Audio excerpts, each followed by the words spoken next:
and welcome back to another Industry Leaders podcast episode. We are on episode 8 already, and we have Clean Health's very own Bill Campbell joining us today. I'm your host, Maria Barova, Clean Health Master Coach and WBFF Pro, and I'm joined with the CEO and founder, Dane McDonald. Dane, can you give us a little bit of insight of how long Bill has been working with us and how you came to know Bill Campbell? Yeah, look, we've been kind of working together on and off over about the last year now. I was introduced to him actually through Lane. Oh, cool. Who's another one of our kind of partners here at Clean Health. And look, Bill is really he's a gentleman. Like he's one of the nicest guys in the industry. He really knows his stuff when it comes to nutrition and training. And what I really like about Bill is that, I mean, yes, he's a professor and a PhD, and has got all of this science and academic background behind him. But he's really good at translating that nitty-gritty detailed stuff and, giving it to you in a way that is really digestible for the average consumer. Agreed. So I think for fitness professionals that are really wanting to kind of, like really kind of get evidence-based with their clients without getting too over the top, Bill is a great way of kind of taking that information and translating it so that they can use it with the average day person. I agree. And I can't wait to chat with him today. Let's bring him on. Indeed. Here he is. Bill. Hey, good afternoon or morning.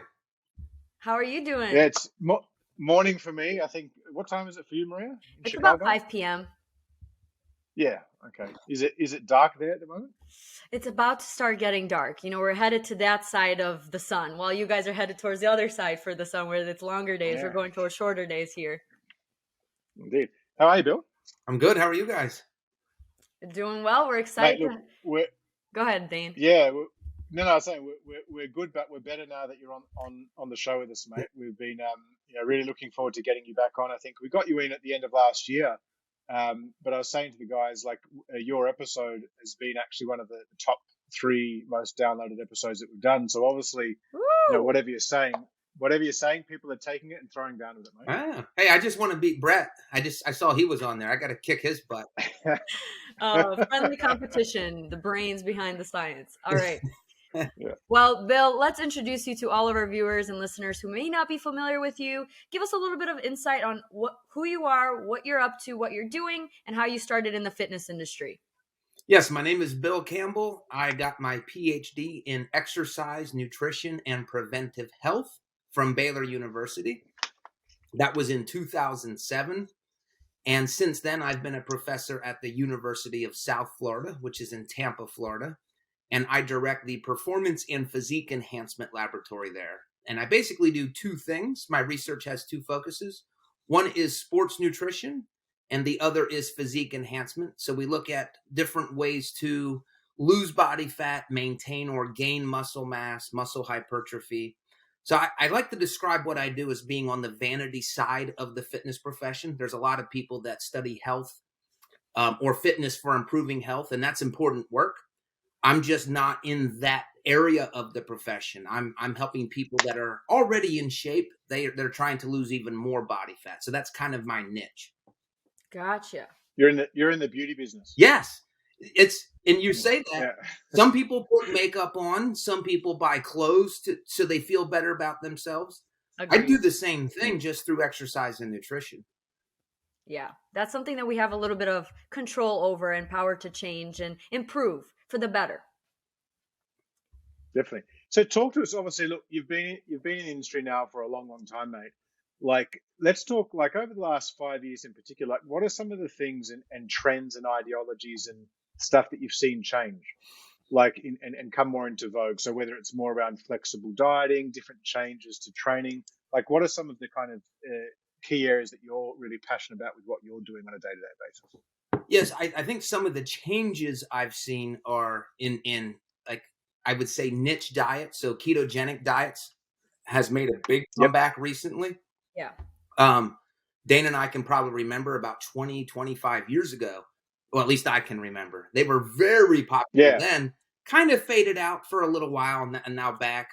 And right now there's a huge emphasis on nonlinear dieting, and that describes all things like intermittent fasting, alternate day fasting, diet breaks, diet refeeds. So all of these different approaches to dieting. And I think that's a great, a great. I like emphases being on helping people lose body fat and maintain it.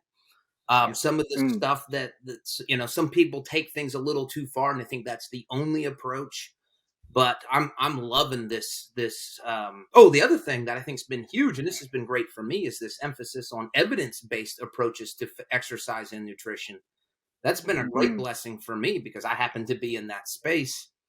So those are the. It's definitely kind of the last 5 years. I think there's been a massive shift in the industry as people have become more, I guess, it's been a lot more accessible, the information out there through the internet, through people online as influencers or coaches. I think there's been a bit of a renaissance in terms of like evidence-based information and how it's getting out to the industry. Yeah, I would say like when I first started, I feel like dieting was the keto, the bro science diets. And I was so underwhelmed, but overwhelmed with like the stuff that didn't work so well for me. And I feel like now there's just so much information out there that can provide very sustainable approaches to reaching your goals. And I wish I had that, when I first started. And I haven't been in the fitness industry for long, but I have seen that shift within the past 5 to 7 years. Now, talk to me actually. One of the things you just mentioned there before, Bill, about intermittent fasting. Yeah. Right. It's just one of those topics that is always, coming up. People are asking questions about it. Intermittent fasting, time restricted feeding. Like, talk to us about your thoughts and philosophy on intermittent fasting in particular. Sure. I don't think there's anything special. And I think the data would support there's nothing superior about intermittent fasting in terms of the physiology of how it works. So I'll start there. Mm-hmm. That being said, I follow a type of intermittent fasting lifestyle. I just don't call it that because then I think that people will, some of the crazies will say, they'll kind of pigeonhole me. What I do is I just don't eat breakfast. And I'll talk about how that process came about. I do that about half of the week. Yeah. Really? So I'm interested to hear why you do it. Same. Yeah. So I believe, and again, it's not just that I believe it, the evidence has led me to believe that the primary variable to maintain your body weight or to even just to improve your body composition is total daily calories or total caloric intake over the course of a day. So whether you eat 3 times, 5 times, 10 times, whether you eat one big meal like intermittent fasting or not, those are all very secondary to your total caloric intake. So I spent many years, in the fitness industry before I was a professor, and I read over and over and over how important it was to eat breakfast. You have to eat breakfast. So I believed that because that's what I kept reading. And I would eat breakfast every morning. Like I would take it pretty seriously and make sure that I eat breakfast because that's what everybody said. And then over time, I realized, I'm not hungry in the morning and I'm starving in the afternoon, like ravenous. But if I had an 800 calorie breakfast, well, I can't have as many calories now because remember, the most important variable is total daily calories. So what I learned just in my own journey is, don't eat when I'm not hungry, which is in the morning. I'm not hungry. And let me eat more calories, more food when I am hungry.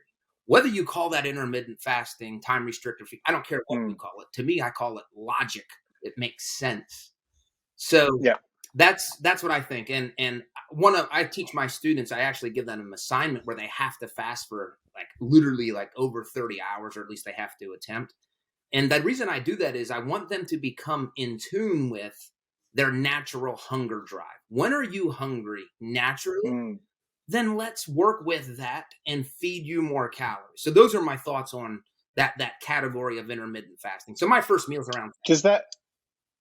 Yeah. So I guess what I'm hearing there is that, from a physiological standpoint, there's no science supporting and saying that it's any better than anything else, but it's more just in terms of the practicality of it. And being more in tune with when you want to eat, you find it works in that context, just from a lifestyle perspective. That is my take. And yes, it's not superior, but if it does help somebody like myself, if it helps me not gain body fat, or if it helps me regulate my appetite better, then it is superior. Yeah. It's just that there's no physiological superiority based on the data, but there, at least I'll just speak for myself, there is a practical superiority for it. Yeah. Well, that's why, like, to my point. Oh, no, you go, Maria. I was just going to say that, I'm currently in a prep, and as the weeks are getting closer to show, my calories get very low. And I don't like saying I'm intermittent fasting, but I am. I start eating later in the day because I'm up at 4 a.m. in the morning. If I eat at 4 a.m., I have X amount of hours ahead of me. I don't have that many calories to evenly spread out through the day to help me with my hunger. So I kind of try to keep busy, and I set a time. I usually have my first meal around 11, 12, but that seems like not a big deal. But when you're up at 4 a.m., it can, it is a form of intermittent fasting, but I hate to like call it that, just like you said, Bill, like, because then people are going to be like, oh, that's the only way to lose weight. You got intermittent fast. Everybody has to do that, but it's just some people need to eat breakfast. Like my wife, she doesn't eat breakfast. She gets fairly miserable. So even my approach is not ideal for everybody. Yeah, it's personal choice.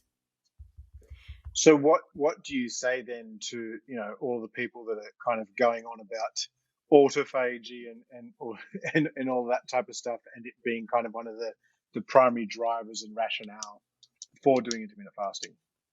Yeah, I tend not to argue with people. If somebody comes to me with something that's working for them, even if I think there's no way, like I don't want to talk them out of something that they think is working for them.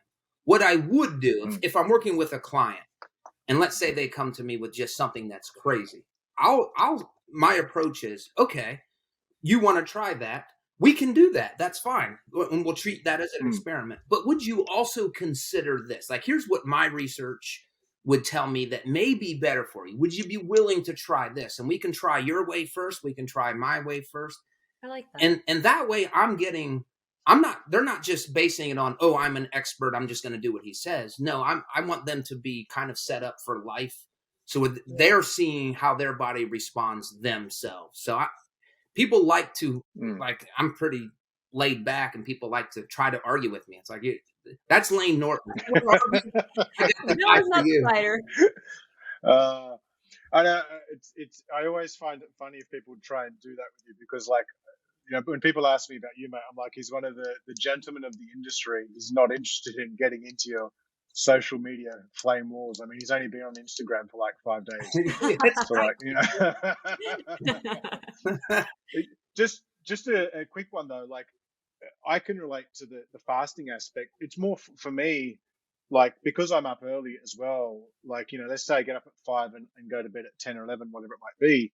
It's a fairly significant amount of hours to be up for. And, if I eat breakfast, I will eat more calories that day. Same. Whereas if I don't eat and I train, like, I get up, I do my work, and then I train, I can get to lunchtime or thereabouts. Agreed. And have not eaten, but had a super productive morning. So for me, I actually find not eating breakfast and going to the trouble of doing it, I'm actually more productive. Yes. And the side effect of that is that I consume less calories.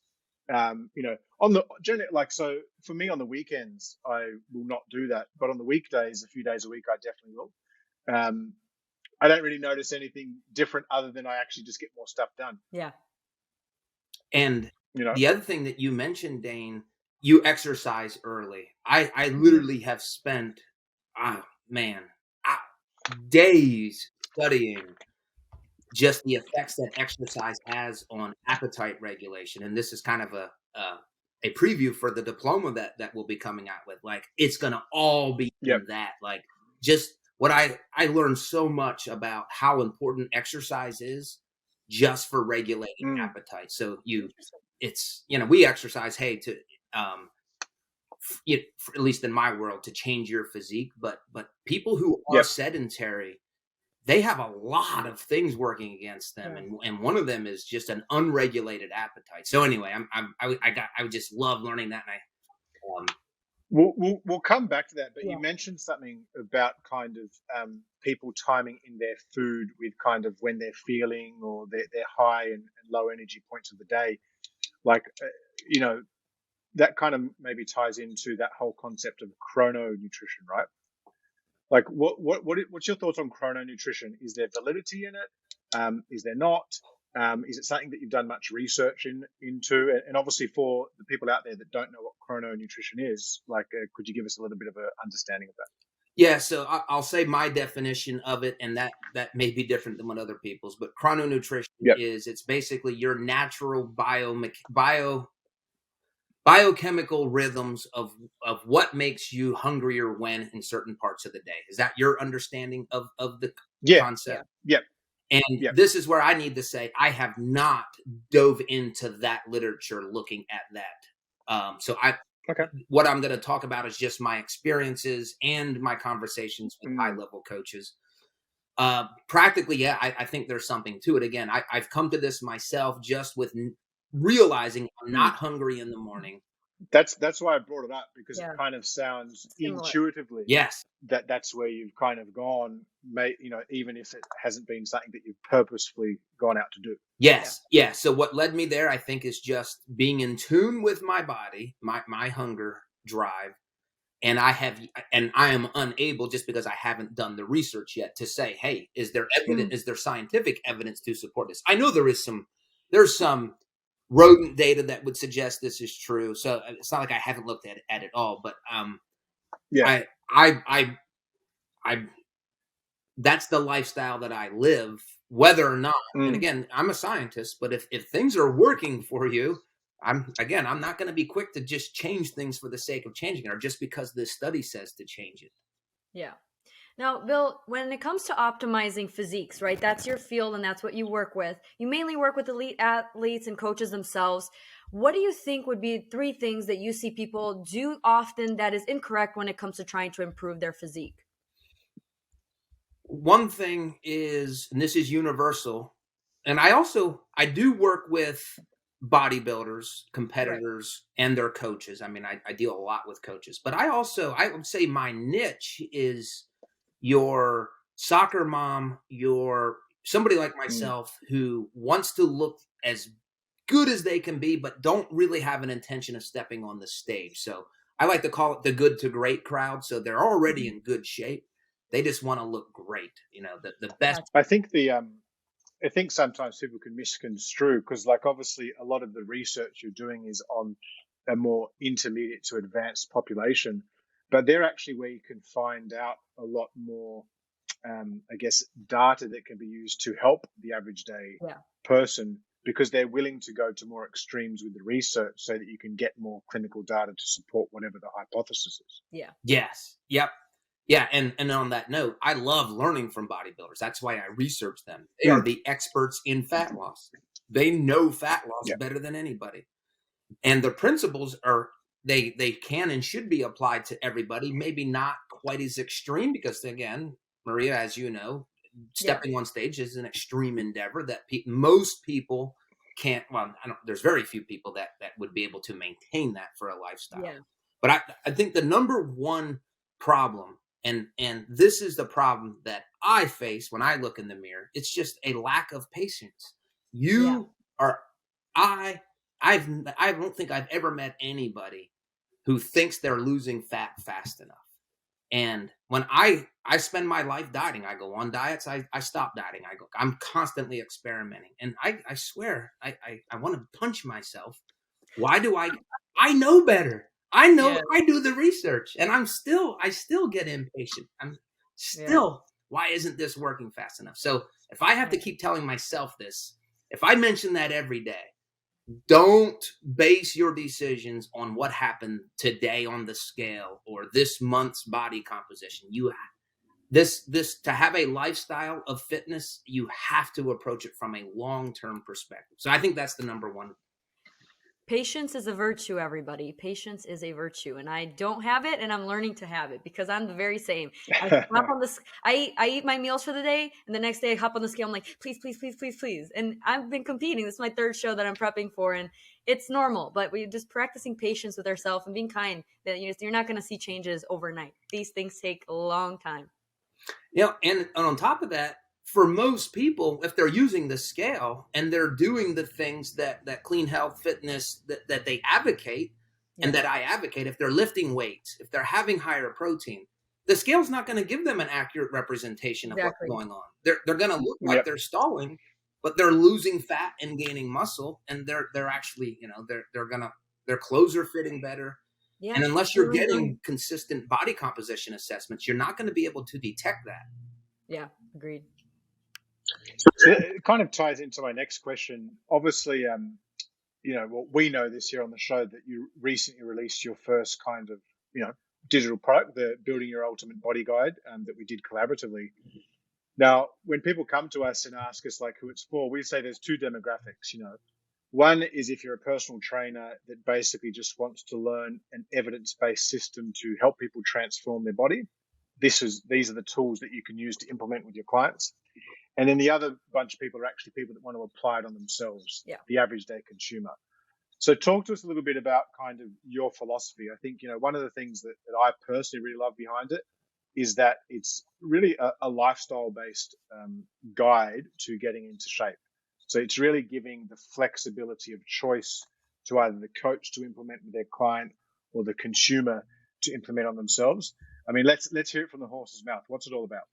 Yeah, I think you said the word that I was hoping that people would recognize, which is the main point, which is this is a lifestyle. Yeah. Trying to be lean throughout your life is not a one-off thing. Just aging itself is working against you. The commercialized food industry works against you. Even other people's attitudes in culture work against you. Like there's a it's unfortunate, but there's this, you're okay, don't worry about working hard. Just that's just what happens naturally. And I disagree. Like I want to admire people that are striving to be better, that are trying to improve their bodies through fitness, through exercise. So lifestyle is, back to the question, a lifestyle approach to exercise and nutrition is the fundamental principle of the book. And other than that, I would just say I bring in a lot of evidence that there's, over 70 scientific references in the guidebook that point to these are the guidelines or the guideposts that you should strive for. But there's very few absolutes within those guidelines. So you need the resistance training. We talk, some principles there. I have this LEAF concept of load. How much weight do you need to lift? I talk about that. What's the effort? How hard do you need to lift? I talk about that. The other thing is, what about the frequency? How often do you need to lift? I talk about that. What's the role of cardio or aerobic exercise in your program? I talk about that. And then the other major portion of the book is nutrition. The one guideline is higher protein. And then I talk. Well, actually, on the protein. Yeah. Talk to us about your concepts. And one of the things that you touch in on your book is protein anchoring. Yeah. So I look at somebody's food from a daily perspective, and we have what I refer to as a flexible dieting or protein anchored flexible dieting approach, or protein anchored flexible eating approach. What that means is we start with protein in your diet. We want you to get a specific amount of protein, or let's just say a minimum threshold. I give you targets. If you can go higher, great. If you can't, you don't have to go as high as what a lot of people think to still get a lot of the benefits. So when I say protein anchored, we start with protein goals, which is about 2.2 grams per kg of body mass per day. That would be, if you can hit that, you're doing as good as you can, practically as good as you can, along with resistance training. And then once you have that taken care of, I have evidence to suggest, which I cited in the guidebook, your carbs and your fats, that doesn't really matter too much. Now it does. You can make an argument that it matters in Maria's case once you're very, very low level calories. Yeah, sure. There's a place there for timing, for carbohydrate emphasis. But if you're not at what we would call poverty calories or your very low calories, you can have a lot of freedom in your food choices and still be hitting your goals and improving your physique. Yeah, so when it comes to flexible dieting, right? We have a lot of coaches using it. I myself use flexible dieting as well. What would be your tips that you would have to ensure that either a coach or a person who's following the guidebook or anyone trying to reach their goal for their fitness journey be able to successfully succeed at flexible dieting approach? What are your tips for that? I think the mindset of a scientific experiment, and I talk about this in the guidebook. Instead of doing a diet, whatever it is, and again, this can all be in the realm of flexible dieting. Instead of doing something and then stepping on the scale or looking at your results and getting frustrated or impatient like we all do, instead of that, treat your body as a scientific experiment and just say, I'm just getting data on myself. Yeah. Unless you're 104, you're going to have some years ahead to live. So let's treat this time as collecting data, taking some notes, and finding out what works for you. If you did that for a month, well, now you have data that you can benefit from for the rest of your life. So don't live in your body. Step outside of your body, treat yourself as an experiment, and just look at it as I'm getting data. And let's say you do something. Let's say you do decide to reduce your calories for 2 months and you didn't lose much fat. Okay, now we know that whatever you did is not a good approach or strategy for you. So now let's try plan B for the next 8 months. Let's get that data. I think that if people can adopt that personal scientific mindset, it takes the emotion out of it, and it's very empowering. You guys probably know, but it's empowering to just treat your body as data rather than having your emotions tied to your results. And here's the secret. When you do that, you get the results. Maybe not the first try, but the second or third try.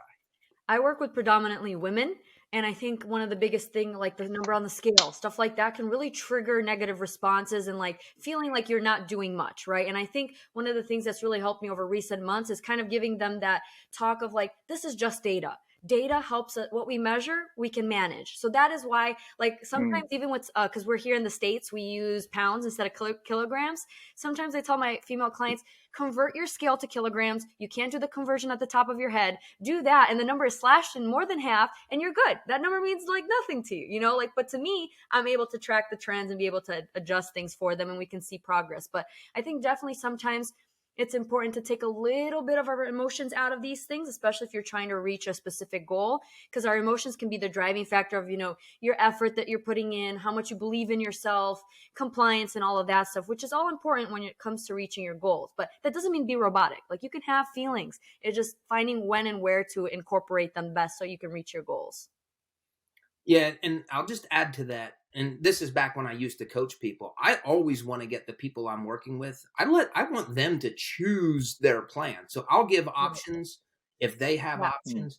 I don't like to be this is what you're going to do. That's not my approach. They need to be empowered with this is their decision. And again, let's treat this as an experiment. If it works, great. We have notes. If it doesn't, well, now we won't waste our time again in the future doing this. Yeah. And, when it comes to nutrition, you've spent quite a bit of time doing research on meal and nutrient timing. What is your view on meal frequency, and does it really matter in the grand scheme of things? You touched base on it earlier when talking about when you get really low with your calories, but give us a little bit more insight on that. For a general population person, it doesn't matter.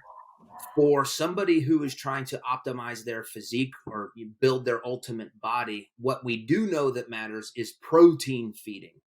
So what I like to say there is it's best to know your total daily protein intake and then divide that into approximately 3 to 5 protein feedings that are approximately equal based on your lifestyle, based on your preferences.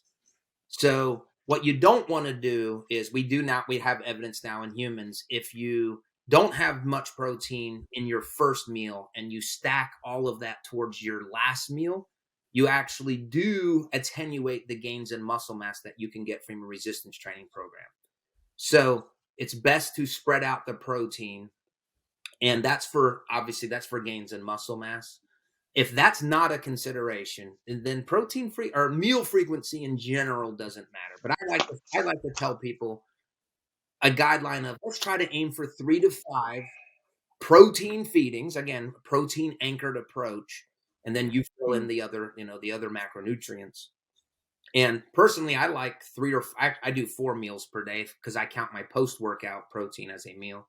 I like bigger meals. I can't, if I get a bunch of small meals, I'm just hungry all the time. Yeah. One of the things actually, and that makes sense. I think I'm the same. Like it would be, 3 solids and a shake on a workout day. On a non-workout day, it might be 4 solid meals. I mean, when I was younger, it was more frequent because I was just like, I could just eat whatever. But I think as I've aged, it's probably more moderate size, less frequent meals than when I was younger, just naturally. But I want to touch base on something that you brought up in your book when you speak about like NEAT levels and non-incidental exercise, steps, things like that. Obviously, like the general consensus is, or what you see out on social media is 10, 12,000 steps a day for a lot of people, right? But you actually say around, I think, 7,000 to 8,000 is more than adequate. And I actually kind of agree with that from the context of you can go for a 40-minute walk quite briskly and still only get 6,000 steps. Yeah. So to get 10 to 12,000 steps, like you literally need to be walking like you're on the plains of the Saharan desert, which is not, realistic. It's probably not feasible for most people. So like talk to us a little bit about your I guess take on steps. Yeah, I approach steps as almost in the same consideration as resistance exercise. I want people to, yes, I want to optimize physiques. That's my interest. But if you can be healthy, and there's a lot of health to walking or being aerobically fit. There's a lot of health benefits. Glucose control would be one. So I look at the steps, and I give a number of 7,000 steps per day as just kind of being normal. Like every day, if you look out ahead for the next 8 months, you should have about 7,000 steps on a daily basis. That's your normal, everyday physical activity goal for steps or for that aerobic component of your program. That also is very similar to resistance exercise. If you're going to be in this game of trying to change your body, you're going to be resistance training. I would like to tell you that there's other modes of exercise. There's not. You need to lift weights if possible. Now, if you don't want to change your body, then don't lift weights. It doesn't make any difference to me. But if you want to, that's the mode. So I look at that as, yes, I'm going to be lifting weights. Yes, I'm going to be walking out into, as I look at the next decade, 2 decades, 3 decades into my future. Now, in addition to that, I look at additional cardio, going out for a run or on the cycle ergometer, rowing, maybe swimming, stepper, elliptical, whatever. There are going to be periods of your life where you may want to lose more body fat. And now there's a time that you would add that in. And that would be in addition to your normal lifestyle of steps. So that's my current take on that. Yeah, I try. No, I like that. Yeah, as a competitor, I try during my off season just to do my steps just because I like walking. Walking, I feel like doing that every day is just good for your overall health.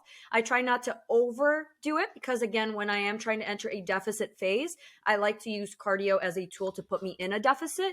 But if I'm already doing, 10,000 plus steps and already doing cardio, well, there's no room for adding more, and I start, feeling very burnt out. So I think just walking in general is just a form of exercise that we are, it's easy to do, and for most people, and it's easy to sustain. And even during my prep, I like doing like low intensity. I just like to walk sometimes more so than high intensity training due to recovery and stuff. But walking, I feel like, is just a general health recommendation. Just get out, walk, get some fresh air if you can. Even in the midst of the winters here in Chicago, I bundle up and go out for a walk. As cold as it may be, and I look like I'm in Siberia, I still go out for a walk. Or if not, I do it on my treadmill behind me.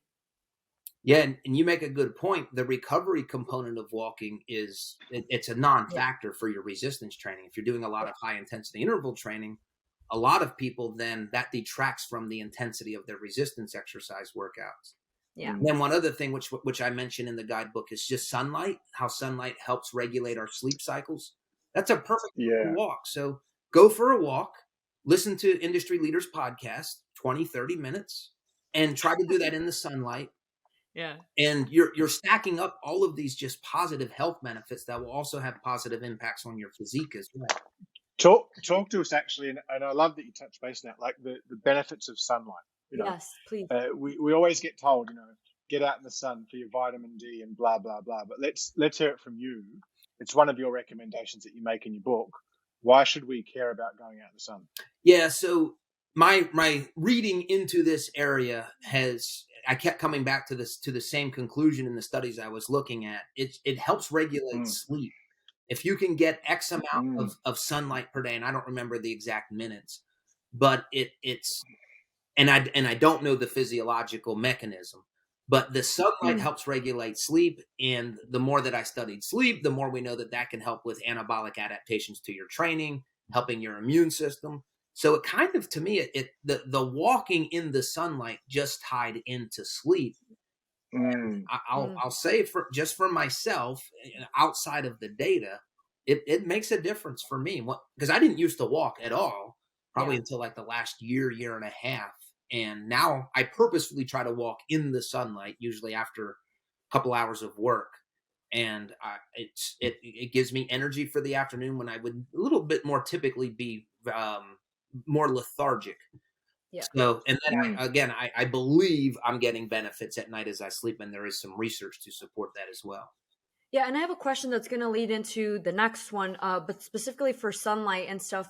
Is it the same as supplementing, let's say, vitamin D for people who may not have that sunlight option, especially come the winter time? We don't have that big of a window of sun exposure. Do you think vitamin D may be able to help as a supplement for people who may not be able to go out as much or get as much sunlight? Or do you not know enough about it? I don't doubt that experts in that area would know. I just haven't read.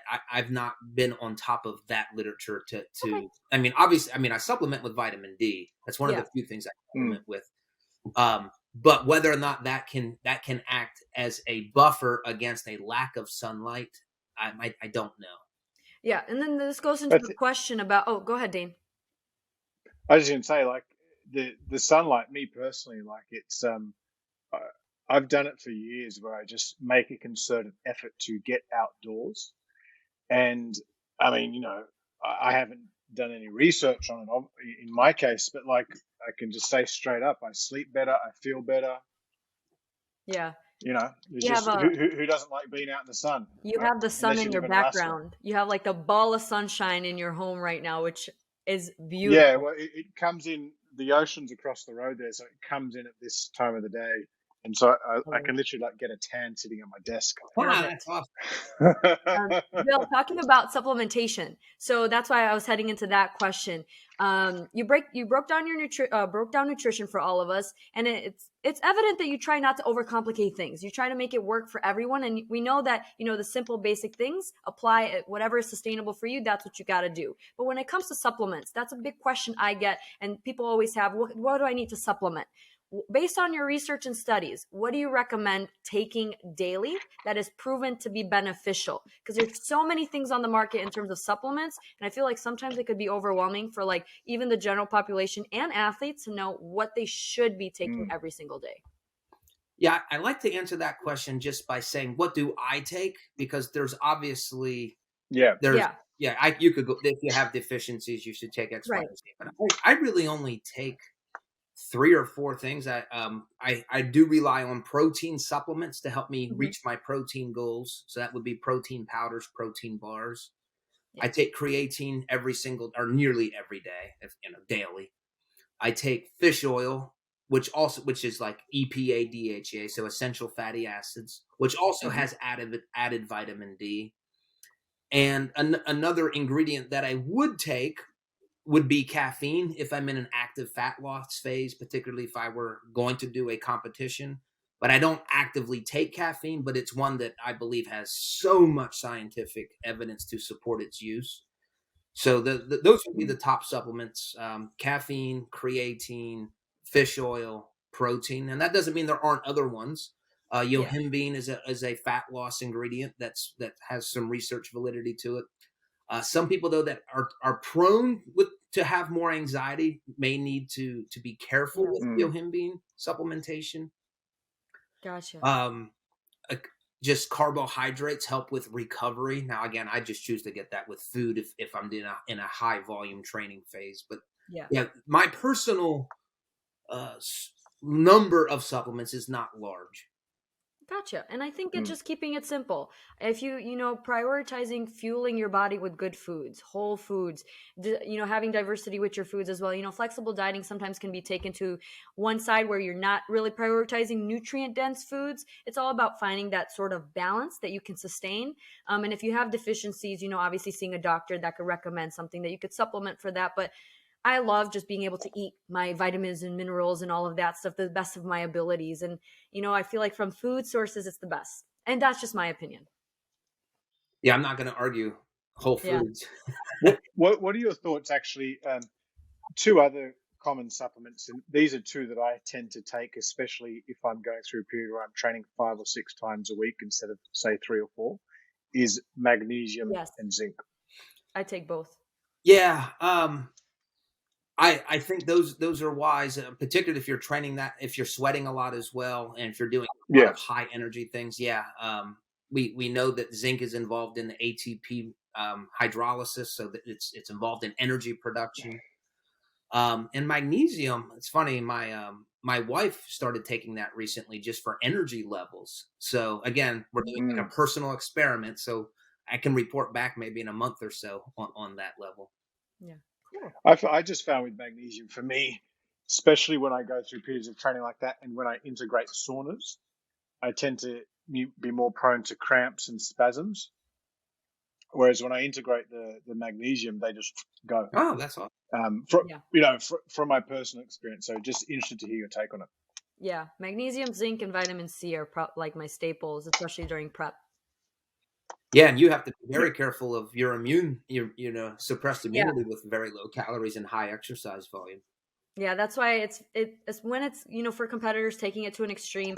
Health is, for me, myself, is a top priority, even in the midst of comp prep.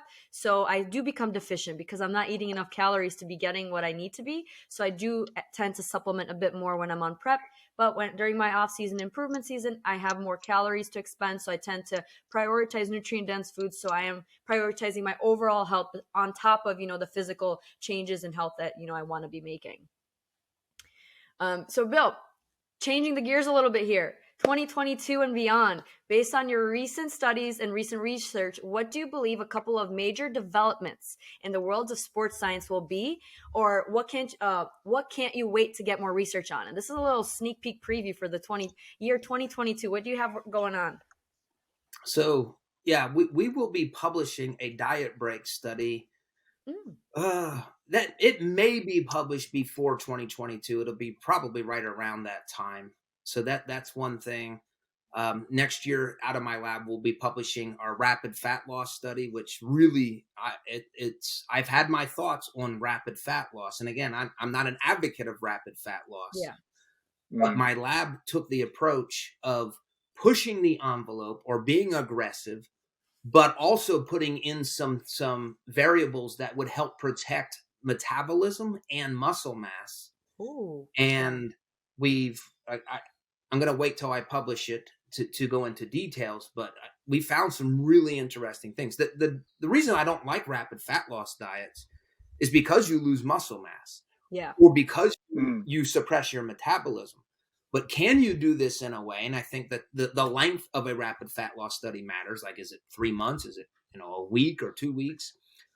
And then what about resistance training frequency, intensity, and protein intake? And so that I think when we publish that study, that's going to have a pretty big impact on the profession, because it's going to challenge some of the common beliefs. And I know it's going to challenge some of the common thinking, because it challenged my common thinking. Yeah. It's changed the way that I'm approaching how people should do fat loss.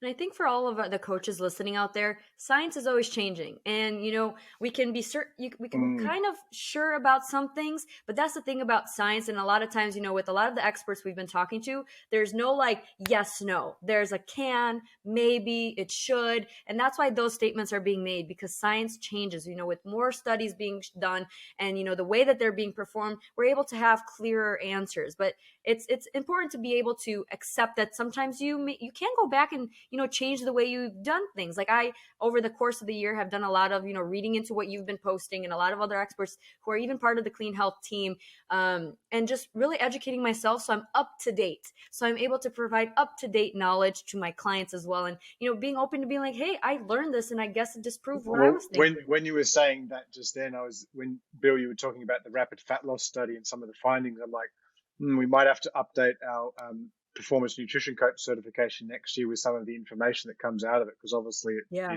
it sounds like it'll be pretty interesting. Yeah, like I said, if it can change, and it's my data, so Yeah. it's pretty cool stuff. It actually makes me backtrack on some of my prior statements.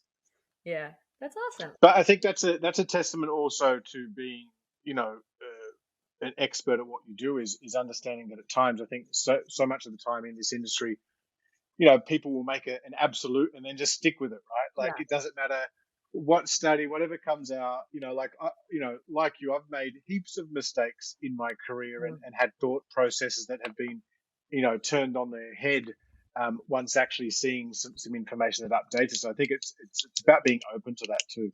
Yeah. Yep. I agree. Yeah. And Bill, it's been such a pleasure chatting with you today. You are a key member of the Clean Health family, and I love that you are on our season as well. And I got to be able to chat with you as a host this season. To wrap up our chat today, what would be 3 things you would like to share with those in the fitness industry? We do this with every episode, so share your 3 tips. Okay, 3 tips? Yeah, that 3 things Yeah. that you would like to share with people who are in the fitness industry. Wise words from Bill Campbell.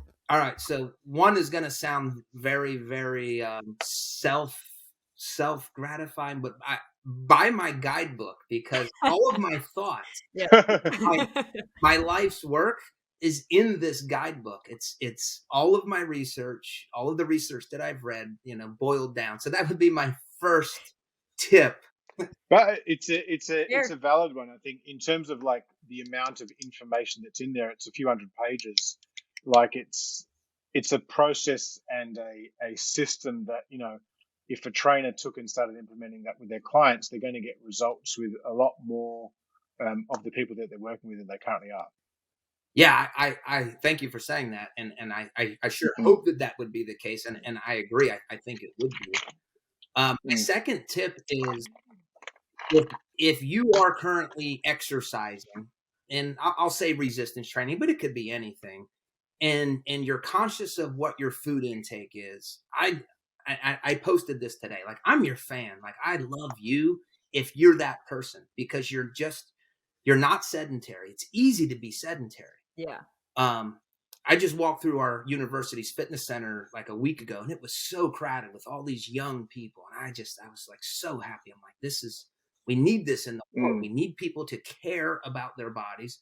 We need people to be striving to fight obesity, to have a disciplined approach to how they live their life. So I'm very thankful that, and I just want people to know, like, I'm here to serve you. Like, if you have questions on your process, ask me. I answer almost every question I get on Instagram. So that the second tip is maybe not a tip. It's just know that I have a ton of respect for anybody who's in this space with us, who's trying to improve their body, trying to optimize their health.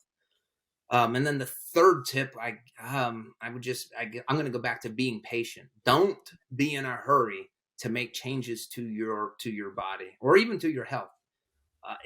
You just, whatever you're doing, ask yourself, can I keep doing this over the next year? Could I see myself doing this a year from now? Yeah. If the answer is yes, then you're probably doing things well, and you probably will get, I'll even say, very credible results. But if you're honest with yourselves, if you're eating very few calories, if you're trying to walk 12,000 steps and it's, you're up till midnight doing that, and you ask yourself, can I see myself doing this a year from now? And the answer is no. Change your approach. It's going to put you in a worse place if you can't execute on your goals. So set your goals appropriately and then execute on them. Awesome. Those are the best tips. And all the PTs and future aspiring PTs or anybody in the fitness industry that's listening to this episode, we can all say we aspire to be as knowledgeable and wholesome as you, Bill. I appreciated having you on our episode. Indeed. Today. You're the best. No, look, thank you so much today, mate. Some really good gems there for PTs, and obviously, keep doing what you're doing, mate. Thank you. Thank you for the invitation to be on the podcast again.